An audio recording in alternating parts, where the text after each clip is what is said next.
طيب تولز اند تاكتكس احنا بنسميها البهارات او الحاجه اللي بتحلي الاستراتيجي بتاعتك اللي انت شغال عليها. طيب بمعنى ايه؟ انا دلوقتي عايزه احقق اعلى ريزلت من الاستراتيجي اللي انا بشتغل عليه. بمعنى ايه اعلى ريزلت؟ يعني عايز يكون في افكت بطريقه معينه، عايز الناس تبدا ان هي تتفاعل معايا، عايز البراند بتاعي يكبر بشكل معين.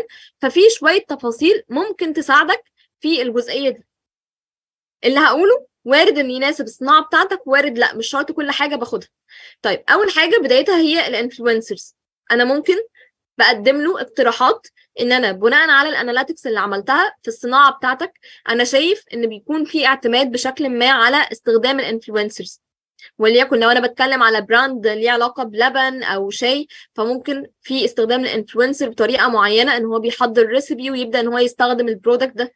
فدي لما هنا هاجي اقترحها له لازم احط له اقتراحاتي، لازم احط الاقتراحات بتاعتي، مش مجرد ان انا بقول له هنستخدم انفلونسر. طب انت كبراند شايف بناء على الاناليسز اللي انت عملتها مين المقترحين في جزئيه زي دي، فابدا اقترح الانفلونسرز اللي انا ممكن استخدمها. طيب الاوبشن التاني حاجه اسمها كروس بوستنج. كروس بوستنج طيب معناه ايه؟ احيانا بنشوف على جروبس معينه زي ريموت بليسز وزي جروبس تانية في المجال عموما او في اي مجال، بنلاقي ريفيو على مطعم، ريفيو عن مكان معين، ريفيو عن برودكت معين، بنلاقي مسابقه معموله تحت رعايه البراند ده. فده عباره عن ايه؟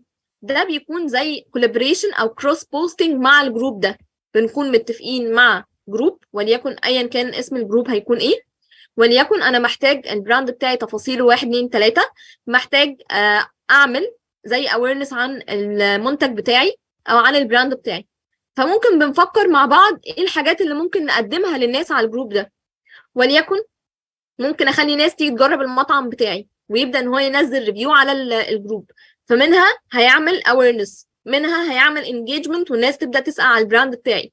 طيب ممكن اعمل مسابقه وليكن اللي هيطبخ احسن اكله بميرو وينزل مثلا صوره الطبخه دي على الجروب ويحصل عليها انجيجمنت. اكتر حد هيحصل عليه انجيجمنت هيكون ليه جوائز 1 2 3.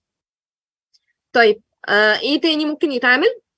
ممكن نعمل سؤال، نسال الناس انتوا بتستخدموا ايه، ونخلي ناس تبدا ان هي تكتب كومنتس. انا بستخدم ميرو ميلك باودر عشان هو صحي وفيه 1 2 3.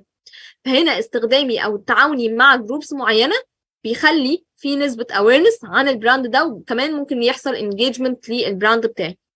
هل الكروس بوستنج بتكون فور فري؟ لا، الحاجات دي كتعاون لما بتتعامل مع الجروبس بتكون paid وبتكون ليها مقابل. انت خلاص اتفقت على شويه تفاصيل هتعملها معاهم، فده مقابلها ان انت بتدفع مبلغ معين شهري عشان يقدر ان هو ينفذ لك الحاجه دي، وتبدا انت تتابع الريزلت دي. طيب ايه تاني ممكن يساعد ان البراند بتاعي يحصل عليه انجيجمنت او يحصل يعني تفاعل حلو على الاستراتيجي اللي انا حاططها؟ فكره الكومبيتيشن، ان انا اعمل مسابقه على سبيل المثال عندي على البراند. فكره الاوفرز ان انا اقدم اوفر معين. طيب الاوفرز هنا ايه؟ مش يلا اوفرز وخلاص، لا، انا ممكن اقدم حاجه مع حاجه بتديني دبلومه او برنامج كبير.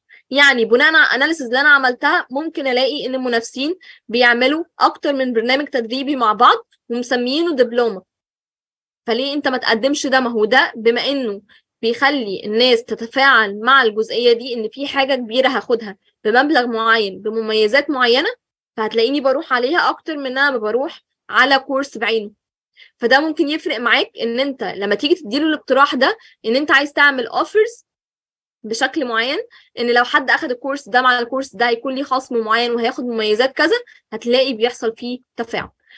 فكره الايفنتس هنا مقسومه على حاجتين، يا اما ان انت بتشوف على حسب الصناعه في مجالك ايفنتس اوفلاين، وتبدا ان انت بقى يا اما تكون سبونسر فيها او مشارك فيها بطريقه معينه، او تروح حتى تحضر بنفسك وتعمل كونكشنز كويسه وتعرف الناس بالبراند بتاعك، زي الايفنتس اللي احنا بنشوفها عموما على مدار اي شهر. وفي اصحاب شركات بتروح مجرد ان هي بتعرف الناس بيها بتعمل ايه، فده ممكن يساعدك في الاويرنس وان الناس تعرف البراند بتاعك بشكل كبير.